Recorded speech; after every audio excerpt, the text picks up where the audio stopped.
Bem-vindo ao Future Enterprise Show. Neste episódio temos como convidado César Pestana, presidente da Entidade de Serviços Partilhados da Administração Pública. Esta conversa será guiada por Fernando Bação, professor catedrático na Nova Information Management School da Universidade Nova de Lisboa, e Gabriel Coimbra, Group Vice President and Country Manager da IDC. O Future Enterprise Show é oferecido pela IDC Portugal e pela Nova IMS, em parceria com a Nexalance. Bem-vindos a mais um episódio do Future Enterprise Show, uma iniciativa da IDC em parceria com a Nova IMS, com apoio da Nexalance, um programa que pretende discutir os principais temas relacionados com o futuro das organizações numa economia cada vez mais digital. Future Enterprise, ou Empresa do Futuro, é a visão da IDC, a framework da IDC para aquilo que é as organizações numa economia cada vez mais digital, que pretende que seja uma organização resiliente, ágil e capaz de inovar de forma contínua. Cada episódio será uma entrevista a uma personalidade, uma personalidade que acreditamos que esteja ou a criar ou a transformar uma Future Enterprise ou que esteja a contribuir para o ecossistema de transformação digital em Portugal. Hoje temos mais um convidado também muito especial, com uma longa experiência quer no setor privado, quer no setor público, mas para apresentá-lo tenho aqui comigo o Fernando Bação, meu amigo e co-moderador desse programa. Fernando, força. Obrigado, Gabriel. Hoje o nosso convidado é César Pestana, presidente do Conselho Diretivo da Entidade de Serviços Partilhados da Administração Pública, a quem eu gostava desde já de dar as boas-vindas e agradecer o facto de ter aceito o nosso convite para esta conversa. É um grande prazer. Prazer é meu. Obrigado. Tens uma carreira já relativamente longa, não que tu sejas velho, mas é uma carreira relativamente longa, que já passou pela consultoria, pelo Universo PT e agora desde 2014 na ESPAP. A primeira pergunta era só para termos um bocadinho do contexto do teu percurso profissional, como é que evoluiu e como é que chegaste aqui, digamos, à causa pública e à causa da otimização da pública, se puderes. Sim, muito bem. Em primeiro lugar, queria agradecer a IDC e a vossa entrevista. Acho que estes eventos são sempre fundamentais para a partilha de experiências e, portanto, é sempre um gosto estar aqui convosco. Depois, sempre que falo sobre o meu percurso, a minha carreira, fico com esta sensação de que já não sou assim tão novo como isso. E há sempre uma mensagem que gosto de passar primeiro, é que estes percursos não são feitos sozinhos e, portanto, dependem muito daqueles que estão connosco, das equipas com quem trabalhamos, e um papel muito importante para aqueles que estão connosco sempre, que são a nossa família, não é? E, portanto, esse é também um agradecimento que é sempre devido, e no meu caso em particular, à minha mulher, que tem tido, uma paciência pelas horas que tem perdido e pelo tempo que tem e pelo esforço e pela dedicação que tem também colocado em todo este processo. A minha carreira, de facto, começou na consultoria, na auditoria financeira, consultoria de gestão, nos idos anos 90. E depois fui-me aproximando em termos nos setores mais financeiros, seguradoras e banca, e depois fui-me aproximando com os anos 2000 da área mais da consultoria de gestão e de sistemas de informação. Enfim, nos anos 2000 nós éramos todos consultores de sistemas por causa do tema do ano 2000. E foi feita na Coopers & Lybrand, que se tornou PricewaterhouseCoopers, e mais tarde na Deloitte. E foi quando, no fim do meu percurso na Deloitte, que tive o desafio de passar para uma entidade cliente da consultoria. E essa foi o Grupo Portugal Telecom. E os desafios aí foram interessantíssimos. A minha entrada fez-se através da área da tecnologia e, portanto, fiquei com responsabilidades associadas à gestão de projetos, planeamento estratégico de sistemas de informação, mas depois gradualmente fui evoluindo para a negociação e para a negociação de contratos ligados à tecnologia de grande dimensão e de grande valor. E foi nesse caminho que, a certa altura, começou a fazer sentido criar uma estrutura central de negociação e de gestão de compra, numa lógica de que a compra tem que estar muito associada à característica da despesa. E foi um percurso quase natural, da consultoria de gestão para a consultoria de sistemas de informação, para a negociação de contratos de sistemas de informação e para a negociação de compras no contexto empresarial. E esse exercício depois deu origem a uma central de compras do grupo Portugal Telecom, a PT Compras, no qual estive cerca de 10 anos, 9 anos como administrador, e que depois no seu processo de evolução integrou a PT Centro Corporativo, no qual também estive como administrador. Em 2014 surge esta ideia de abraçar um desafio interessante no setor público. E, portanto, a ESPAP, como entidade de serviços partilhados da administração pública, parecia uma evolução natural de um processo empresarial que também seguiu sempre na linha dos serviços partilhados. E primeiro como vice-presidente responsável pela área das compras públicas e desde 2018 como presidente do Conselho Diretivo, levando também a área das compras públicas. E, portanto, este é um pouco o meu perfil. Em paralelo com isto, teve sempre uma preocupação de não me afastar muito também da academia e de aulas em contexto universitário, que é um pouco aquela carreira que eu não fiz e que tenho alguma pena de não ter seguido. E, portanto, a razão pela qual tirei o mestrado e continuo a colaborar com as instituições de ensino superior é um pouco por isso, porque fiquei sempre com este sentimento de que também podia ter seguido um caminho ali que não fiz. Mas César, mas na ESPAP há muito para fazer, não é? Porque a ESPAP tem, por um lado, digamos assim, a gestão e avaliação do sistema de compras públicas, mas depois tem também, por outro lado, todos os serviços partilhados, ou vários serviços partilhados que prestam a vários organismos da administração pública. Depois também tem uma componente de definição estratégica e acompanhamento daquilo que é a estratégia de sistemas de informação também na administração pública. Tu queres explicar um pouco para nós, ou seja, qual é o foco principal ou as áreas-chave na ESPAP e como é que tu vês também a ESPAP evoluir nos próximos anos? A ESPAP, como entidade de serviços partilhados da administração pública, os projetos relevantes da ESPAP são os projetos da administração pública e o seu caráter transversal faz com que estejamos presentes na generalidade da administração pública com as diversas plataformas de prestação de serviços que temos. As plataformas de prestação de serviços vêm também das entidades que deram origem à ESPAP, o Instituto de Informática do Ministério das Finanças, a GERAP e a Agência Nacional de Compras Públicas.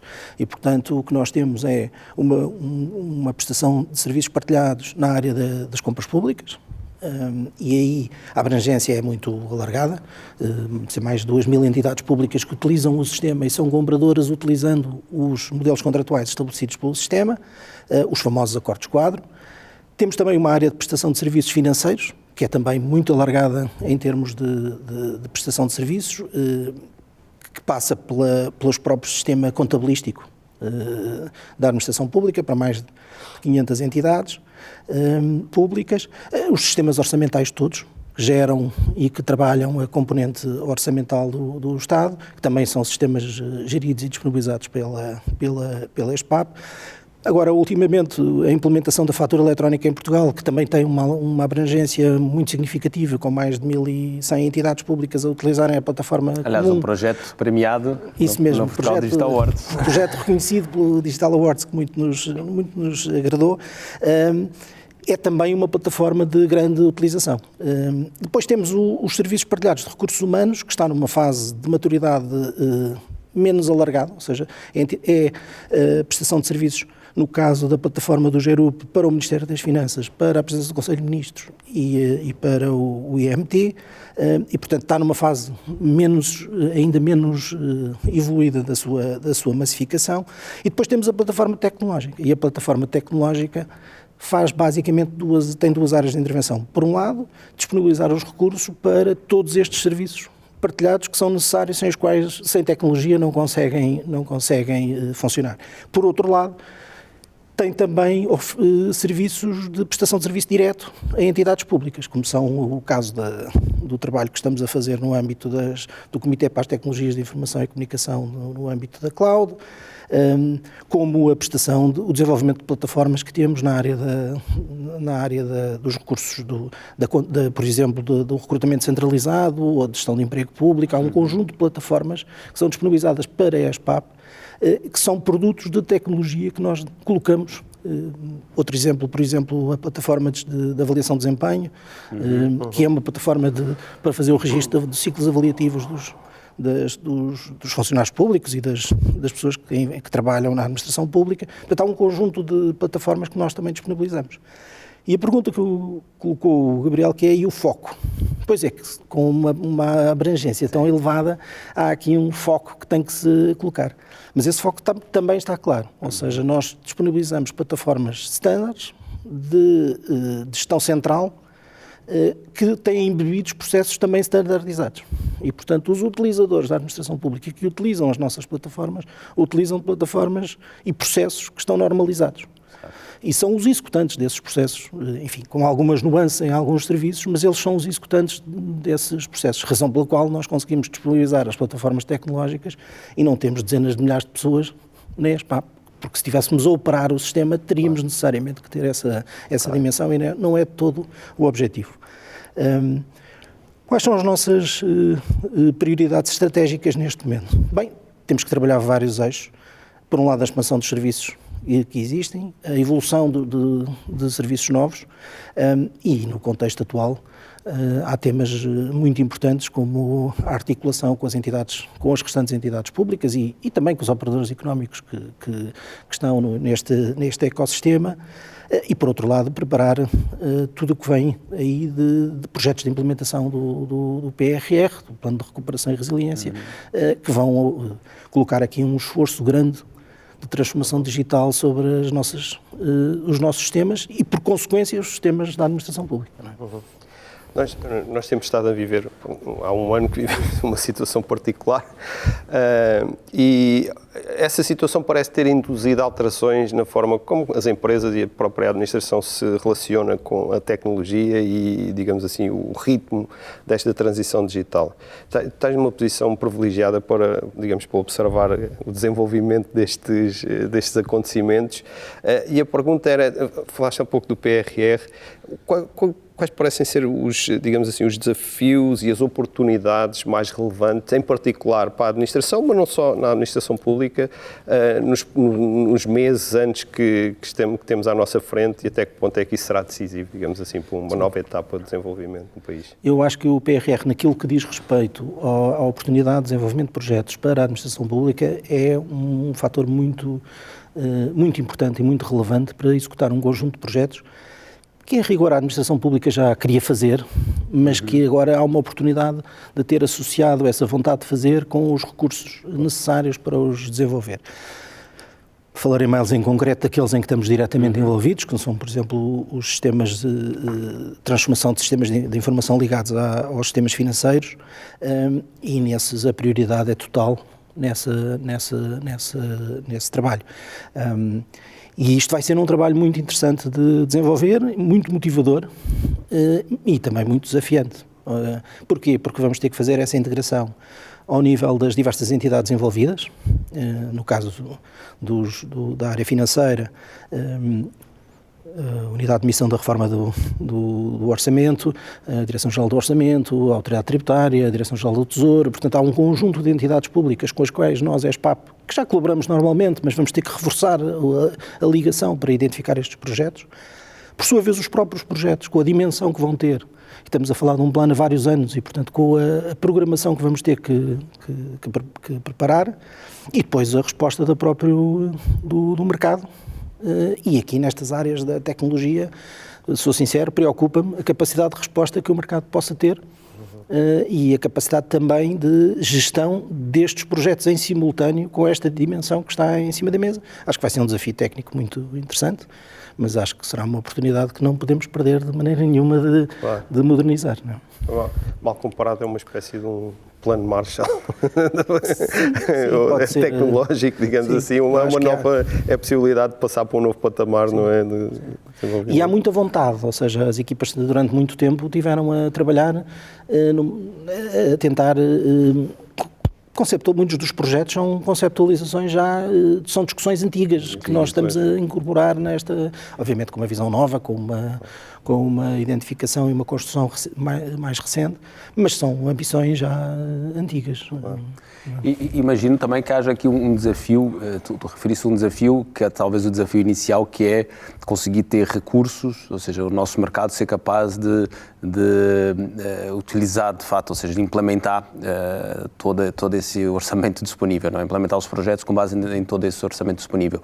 Há um outro desafio que é de facto planear a implementação desses projetos, mas de uma forma sustentável, não é? Porque nós agora temos essa verba por parte da União Europeia, mas se calhar daqui a 3, 4, 5 anos, obviamente temos um novo quadro comunitário até 2030, mas é preciso pensar de uma forma sustentável. Sim. Queres partilhar um pouco a tua visão sobre isso? Como é que se faz isso? Sim, a ideia é exatamente essa. É quando nós estamos a trabalhar e a implementar um processo, esse processo que é alterado tem que ter esse estudo de impacto. Ou seja, e essa é uma das virtudes, diria eu, do modelo de serviços partilhados. Ou seja, quando nós substituímos ou fazemos uma prestação de serviço partilhado, comparamos sempre com um ponto de partida, uma baseline. E a baseline, quando nós pegamos num processo, o retiramos da estrutura onde ele existe, porque vai ser trabalhado numa estrutura de gestão autónoma, que é a entidade de serviços partilhados. Ela vai, quando recebe o processo, a primeira coisa que temos que fazer e que fazemos é medir o processo, porque estamos focados na entrega do resultado por comparação com as métricas anteriores. Nestas áreas de back-office, como o processamento contabilístico, o processamento de recursos humanos, a contratação pública, não são áreas primordiais normalmente das entidades públicas que separam este processo. E, portanto, muitas vezes, esses processos estão diluídos dentro da sua própria organização e, portanto, a capacidade de o medir, de o identificar, de ver como é que pode ser otimizado, muitas vezes não é fácil de fazer, só à partida. E, por consequência, também à chegada. E essa é uma das preocupações que temos que ter.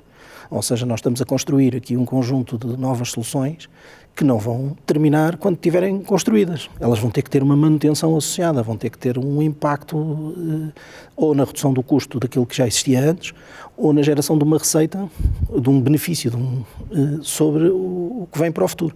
E esse exercício é muito importante de ser feito, porque o sucesso ou insucesso do projeto não passa apenas pela execução do contrato que lhe está associado, mas pelo impacto que ele vai ter para os processos da administração pública. Não? A propósito disso, bom, todos nós aqui sabemos sempre que se fala de administração pública, os portugueses pensam em burocracia, em processos complicados e por aí. E eu penso que provavelmente todos concordaremos que isso de facto é um problema, uma dificuldade, é uma espécie de um legacy que o país tem da forma como as coisas eram feitas muito antes de haver computadores e que se continua a estender para os dias de hoje. Tens uma visão muito próxima da complexidade destes processos e por aí. Há forma de desenliar este novelo, digamos assim, de processos e de tornar a administração mais eficaz, mais ágil, mais capaz de responder em tempo e sem investir grandes quantidades de dinheiro para... E deixa-me só acrescentar aqui uma nota, que é a pergunta do Fernando, que é, eu acho que há burocracia, pelo menos essa é a percepção de quem está de fora, mas acho que também houve um trabalho grande nos últimos anos de garantir uma maior transparência naquilo que é a compra pública, portanto acho que isso foi feito, mas da mesma forma que, ao mesmo tempo que se criou essa transparência, tornou-se o processo mais lento, não é, de compra e agora, inclusive agora com o PRR, com a necessidade de nós conseguirmos executar rapidamente, como é que tu vês o processo de compra? É preciso mudar algo para te torná-lo mais ágil, mas mantê-lo também transparente? Como é que se pode fazer as duas coisas? Sim, acho que sim, acho sempre que sim. Acho sempre que é possível fazer algo e acho sempre que é possível tornar o processo melhor, qualquer que seja o processo. E na contratação pública, por consequência, também sim. Acho que às vezes se desvaloriza o valor do processo. Ou seja, e nós temos que ter uma percepção de que a transparência demora tempo e custa dinheiro. Fazer um processo transparente é mais caro e demora mais tempo. Mas o valor dele é ser transparente. E isso tem um valor em si. Que é diferente de eu tenho a experiência da contratação pública e privada. A preocupação pela transparência na contratação pública é obviamente superior e tem que ser obviamente superior do meu ponto de vista. Dito isto, o processo tem que ser eficiente, capaz de gerar, de garantir o fornecimento dos meios e serviços necessários à prossecução da missão dos organismos públicos. E desse ponto de vista há coisas a fazer, sim. A legislação também não é muito simples, e não é muito simples para quem não tem o conhecimento profundo dos processos. E pode ser uma barreira de entrada para quem não é conhecedor do processo. E, portanto, acho que a nossa obrigação é contribuir para a sua simplificação, o melhor entendimento das regras, a explicação das regras, a elaboração de propostas para obter aqui modelos mais rápidos e céleres de funcionar, sendo que eu acho também que não pode haver uma expectativa de ter um processo de contratação pública com os mesmos níveis de velocidade, se quisermos, do que de um processo de... Porquê? Porque há aqui um conjunto de valores que se colocam na correta aplicação dos dinheiros públicos, na explicação de todos os passos dos processos, porque tem que ser claro que a decisão foi feita de uma forma completamente concorrencial, transparente, com as responsabilidades associadas, que no contexto privado tem outras regras, claro. Não é? Mas eu diria que sim. Acho que há modelos contratuais que podem facilitar os processos. Existem iniciativas legislativas também no sentido da simplificação da contratação pública. Lá está, com essa preocupação da transparência e da responsabilização e do respeito pela concorrência, que também parece que são regras, são pilares da aplicação dos dinheiros públicos, mas acho que todos... Aliás, o PRR tem também um conjunto de iniciativas previstas de reforma no sentido de simplificação. E, portanto, nós também vamos trabalhar neste contexto, aproveitando esse investimento, para fazer propostas de simplificação do próprio processo de contratação, no que diz respeito ao Sistema Nacional de Compras Públicas, que é aquele que é a nossa gestão. Em relação às compras públicas, nós o que temos assistido a nível global, cada vez mais é uma preocupação da nossa sociedade e principalmente das empresas no tema da sustentabilidade, quer seja económica, ambiental e social, não é? E nós temos visto muito, principalmente na indústria da IT, uma preocupação com os temas da sustentabilidade, e temos visto também as empresas, quando vão comprar tecnologia, um dos requisitos, normalmente, que começamos agora a ver nos cadernos de encargo, são os temas da sustentabilidade. Esse é algo que está previsto ser incluído na administração pública, também nas compras? Sim. Aliás, já está previsto e já existe. Ou seja, existe uma Estratégia Nacional de Compras Públicas Ecológicas, por exemplo, que já está em vigor, que já existia anteriormente e, portanto, já há mais de 10 anos que nós temos requisitos técnicos e ambientais nos cadernos de encargos na contratação pública. A maior parte dos acordos-quadro do Sistema Nacional de Compras Públicas têm já requisitos ambientais embebidos na especificação técnica que deu origem à seleção dos bens e serviços e dos próprios fornecedores. Ou seja, muitas vezes as entidades públicas estão a fazer contratação utilizando os acordos-quadro e nem percebem que estão a incorporar já aí requisitos ambientais, como fontes energéticas renováveis ou papel vindo de florestas sustentáveis. Portanto, há um conjunto ou equipamentos eletrónicos com normas de eficiência energética superior e, portanto, já há ali um conjunto de requisitos. Dito isto, claro que temos que continuar também a desenvolver trabalho. Esses temas são temas que estão cada vez mais presentes nas discussões nacionais e internacionais, no contexto da Comissão Europeia e também da OCDE, no âmbito das políticas de contratação pública, de public procurement e não só isso, ou seja, isso, mas também as pequenas e médias empresas, a igualdade de género, o apoio a startups, ou seja, há aqui um conjunto de outras políticas que ssão contributos para a contratação pública no contexto do Estado, porque obviamente a compra pública representa uma percentagem significativa da riqueza nacional e pode ser um mecanismo de desenvolvimento de mercados. Certo. E é um mecanismo de desenvolvimento de mercados. Eu tenho uma curiosidade que é, instituições como a ESPAP, digamos, tendem a produzir reações de diferente natureza na administração. E a minha curiosidade é para perceber, tu estás, portanto, desde 2014, tens vindo a acompanhar este processo de muito perto. Como é que tem evoluído a relação da administração com a ESPAP, a adoção das diferentes entidades da administração, das propostas e dos, digamos assim, das iniciativas da ESPAP? Como é que as coisas têm evoluído? Porque eu imagino que inicialmente pudesse talvez haver até alguma, eu não diria desconfiança, mas alguma estranheza, alguma dificuldade na adoção. Como é que as coisas têm corrido? O processo de implementação de uma unidade de serviços partilhados tem sempre resistência, não é de mérito das equipas, né? Mas é um processo natural, tudo aquilo que se muda, claro. E sempre que se coloca alguém a meio de um processo, é preciso ter uma relação, é preciso gerir a mudança, é preciso fazer a comunicação, é preciso explicar a mudança de processo, é preciso enquadrar o processo de um ponto de vista normativo, legislativo, processual, e depois é preciso dar muito acompanhamento a esse processo.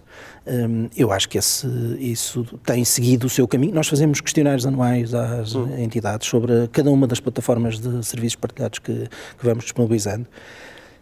Temos feedback, eu diria sempre simpático, dos nossos colegas da administração pública, identificando temas que nós tentamos trabalhar sobre eles. Obviamente temos também as limitações que existem sempre, mas eu acho que o processo o modelo e o processo de discussão é mais fácil hoje do que já foi. Ou seja, as pessoas entendem este processo, o modelo de organização de concentração de serviços em algumas áreas.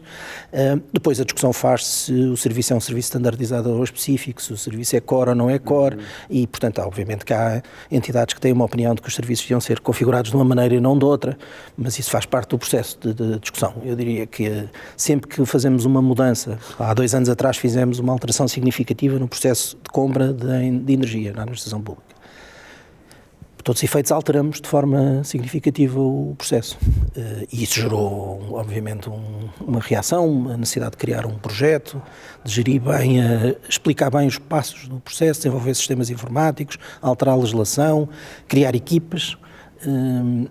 Mas a verdade é que isso correu e tem apresentado resultados muito interessantes. Não é, obviamente, um processo perfeito, não está fechado, temos que continuar a trabalhar nele, mas a mudança faz-se desde que todos possamos entender que há um benefício para todos, não é? E, portanto, desde que esse benefício seja claro, seja explicável, e as pessoas percebam que estão a participar numa coisa que tem um resultado final que é interessante para todos, pode até ser mais interessante para uns do que para outros, mas no total é interessante. Para a administração pública esse não tem sentido. Vocês têm essa preocupação de trazer as entidades para o processo? Sim. E por aí? A fatura eletrónica é outro exercício, quer dizer, certo. Não se consegue fazer uma adoção. E reparem, nós temos sempre um modelo híbrido em que temos um conjunto de entidades que são vinculadas ao sistema, ou seja, têm a obrigação legal de usar os sistemas, e temos um conjunto de entidades que não são obrigadas, utilizam voluntariamente o sistema. E o que nós verificamos é que as entidades voluntárias utilizam o sistema.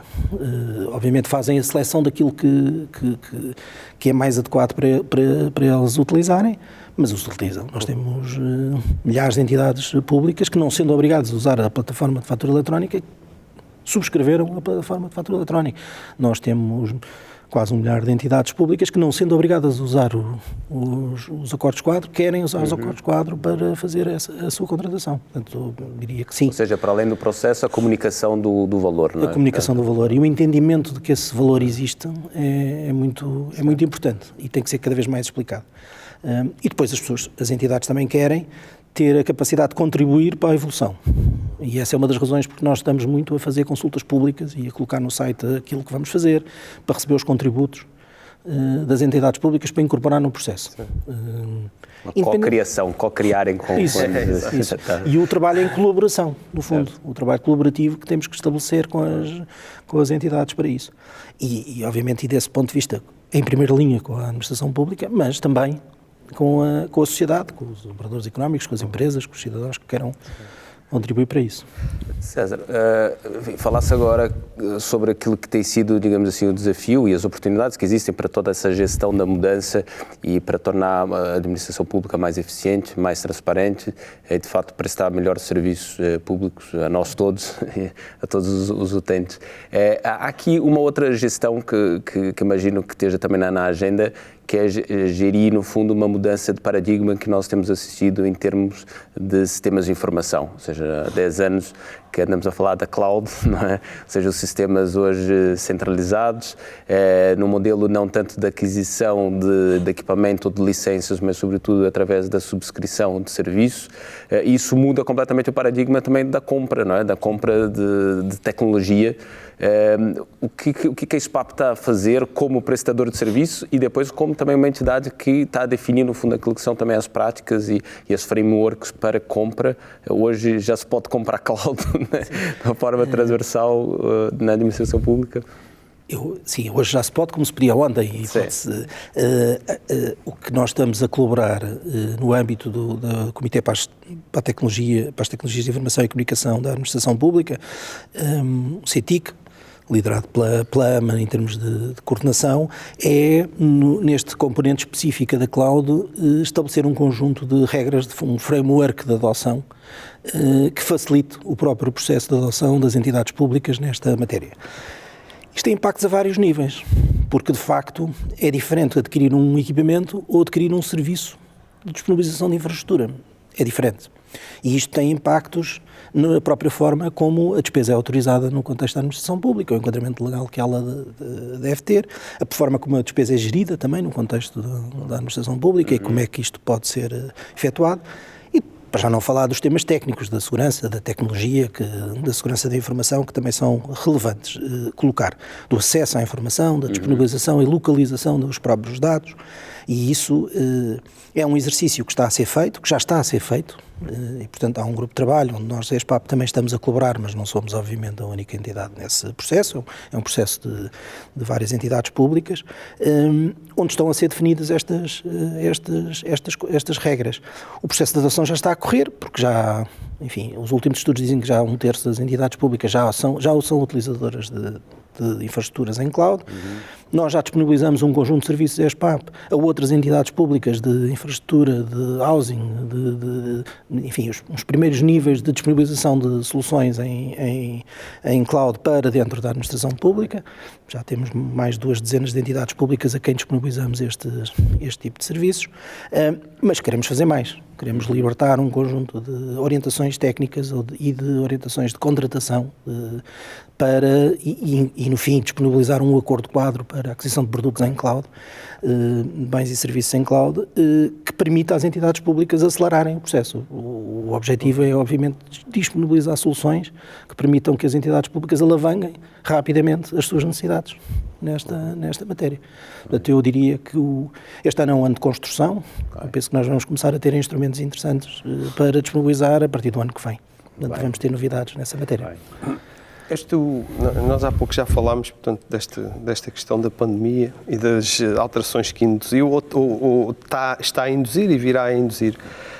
Isto é uma opinião pessoal. Eu penso que digamos, os tempos que temos vivido vão produzir efeitos muito significativos no trabalho e na forma como as pessoas, os trabalhadores, se relacionam com as empresas e com os seus empregadores.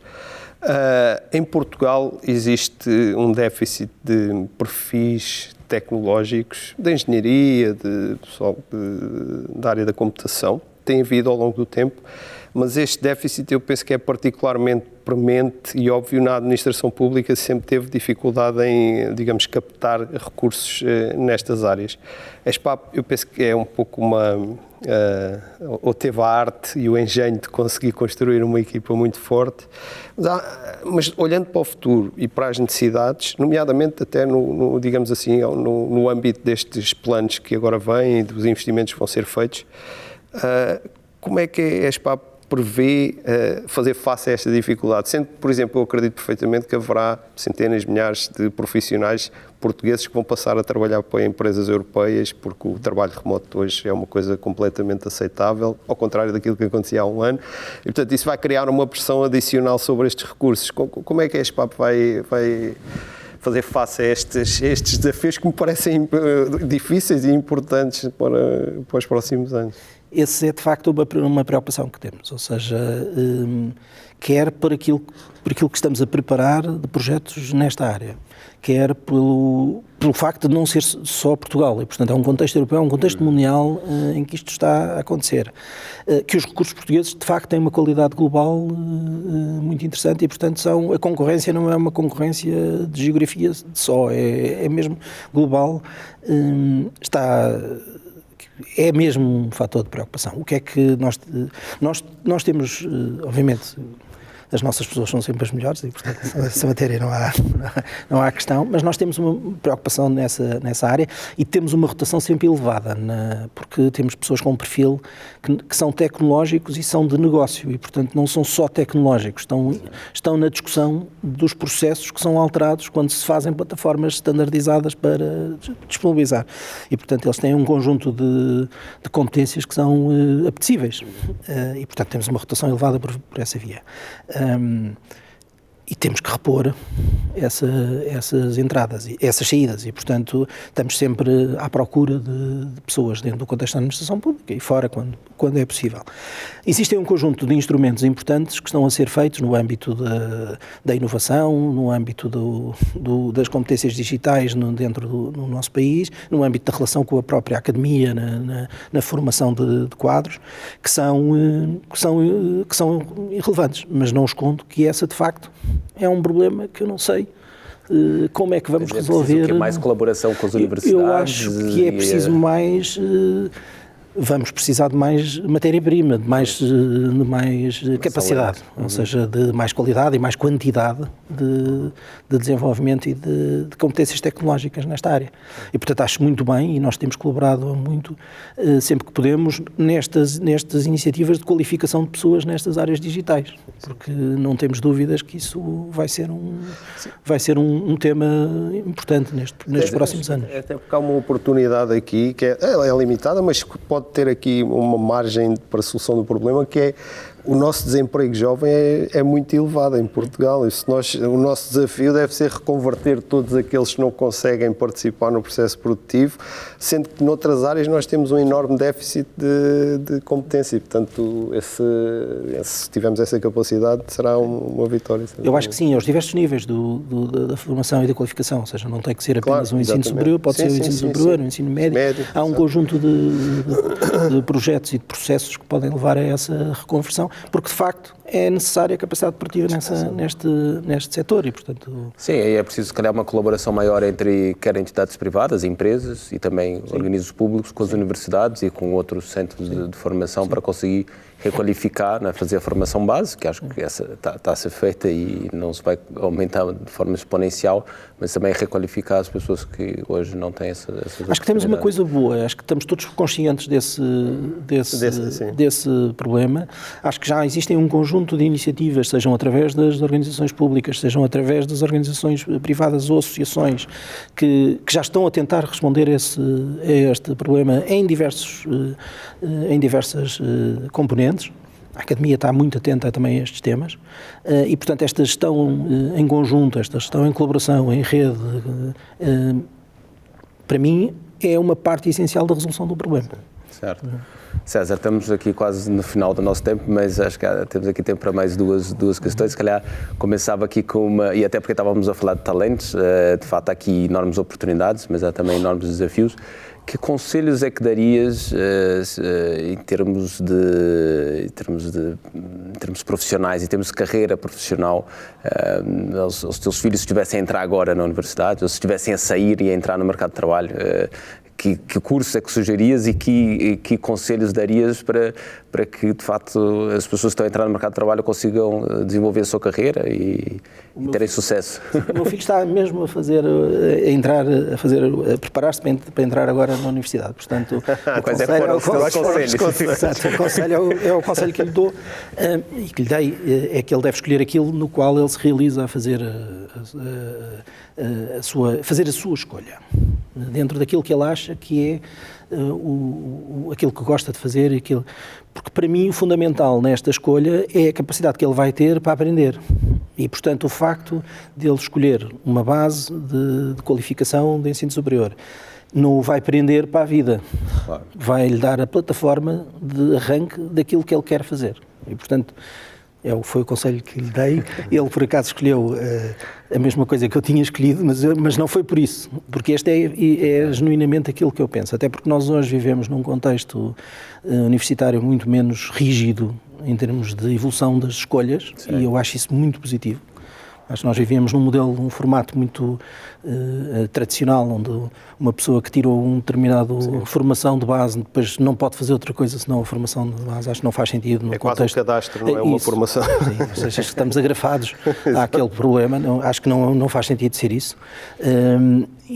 Portanto, eu acho é que eles têm é que gostar daquilo que estão a fazer, serem felizes com aquilo que estão a fazer e perceberem que estão a contribuir com aquilo que estão a fazer e terem esta capacidade de perceber que o mais importante é aprender a aprender. E, portanto, depois o que fazem disso depende do seu nível de preparação e das oportunidades que vão surgindo. Às vezes estamos muito preparados e a oportunidade não chega, não é? Mas isso é melhor estar preparado do que não estar.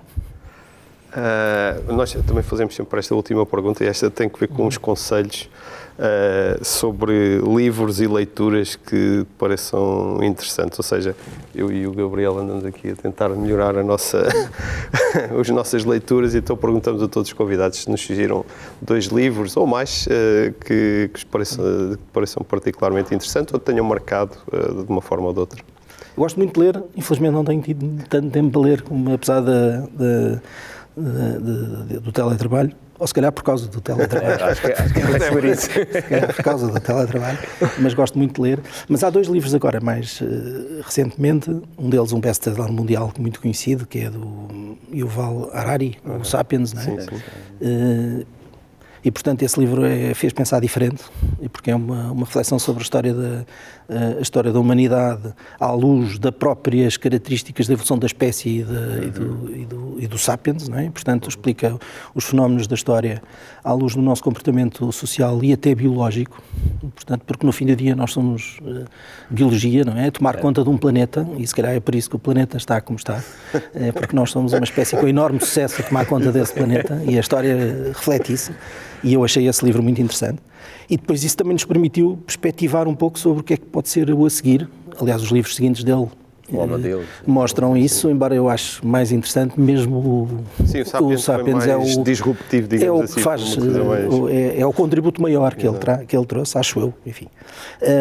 E portanto acho porque mistura temas, ou seja, mistura história, mistura sociologia, mistura biologia, traz aqui uma visão integrada que acho que é muito preciso ter nesta altura. E depois há um segundo livro que também relativamente recente que vi, da Mariana Mazzucato, que se chama O Valor de Tudo, que é um livro muito interessante sobre a criação de riqueza no mundo e o papel do Estado na criação da riqueza, no valor que traz, a participação na investigação e no desenvolvimento, na inovação, e como é que esse valor primeiro deve ser medido, deve ser identificado, e depois como é que é a sua distribuição e a apropriação e avaliação. E depois, independentemente, obviamente, que a autora tem lá a sua percepção do que deve ser o Estado, e cada um de nós pode ter, não é esse, mas esta discussão de que a intervenção do Estado na sociedade como geradora de valor e de que esse valor tem que ser medido, apreendido, e depois pode ser discutido da forma como é revisto, nomeadamente nestas áreas da investigação e desenvolvimento, da propriedade intelectual. Também acho que é um tema muito atual agora com esta situação pandémica, em que se discute muito o contributo público no âmbito do desenvolvimento das soluções médicas para as vacinas. Acho que são... Enfim, mas gosto muito de facto de ler. Fica aqui a sugestão desse último, primeiro eu já tinha lido, mas fica a sugestão do segundo. César, foi ótima aqui a nossa conversa, já estamos aqui no final, mas foi muito interessante, enfim, ver um pouco a evolução da tua carreira e no fundo como é que esse papo hoje tem vindo a contribuir para se comprar de uma forma mais eficiente, e também como é que tem vindo a contribuir para repensar um pouco a forma como se compra tecnologia e todos os temas relacionados com a cloud, e a forma como a tecnologia pode ajudar a criar serviços partilhados, no nosso caso, de uma forma mais eficiente. Acho que foi muito interessante. E também depois falamos aqui sobre os recursos, né? Porque falamos tanto de digital, mas no final do dia o que conta são de facto os talentos das pessoas, e como é que se pode criar aqui uma relação maior entre as organizações públicas e também as universidades. E pronto, e agora terminamos aqui com essas sugestões de leitura, portanto fica para todos nós a sugestão.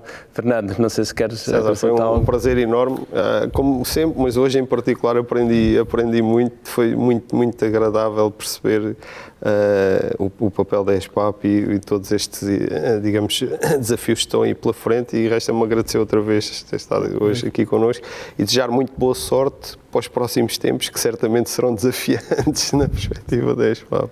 Não, eu é que agradeço, e agradecer a iniciativa sempre da IDC, e contem connosco para sempre que pudermos. Obrigado, assim obrigado, César. Muito obrigado. Obrigado, César. E assim terminamos mais um episódio do Future Enterprise Show, uma iniciativa da IDC em parceria com a Nova IMS e com o apoio da Nexcellence. Muito obrigado.